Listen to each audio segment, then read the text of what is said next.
Concert nina Sara Geronimo at Bambo sa Dubai, puspusan na ang paghahanda. Hello mga ka-popsters, ang aming channel ay nag-a-upload ng mga latest, trending at iba pang updates tungkol kay Sara Geronimo. Kung gusto mong nakakapanood nito, please consider to subscribe upang mas updated ka sa mga bago naming videos. Super successful nang naging concert nina Sara Geronimo at Bambo noong nakaraang araw sa Doha, Qatar. More than 7,000 Pinoy fans and supporters ang umattend sa concert ng Ashbo. Tumagal ang concert ng halos 2 oras. After nito ay nagkaroon ng photo op sina Sara at Bambo kasama ang mga solid fans from Qatar.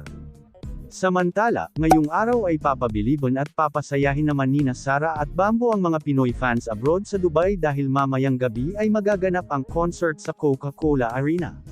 Ang Coca-Cola Arena ang isa sa pinakamalaking dome sa Dubai na mala Araneta Coliseum at may malaking kapasidad. Ayon sa Dubai Productions and G Productions ay sold out ang tickets para sa concert mamayang gabi. Malaking achievements na naman ito kay Sara Geronimo at napakaswerte ni Bambo dahil nakasama niyang mag-concert sa abroad ang most in-demand singer-artists and total performer ng bansa at kamakailan ay nagawaran bilang Global Force sa Billboard Women in Music sa LA.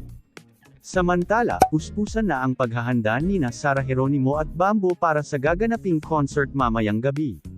Super excited at masayaan nila ang dalawa dahil nabigyan at naging imposibleng ang concert na ito.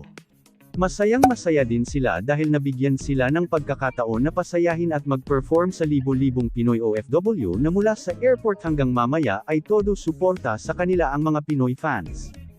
Ano masasabi nyo dito mga ka-popsters?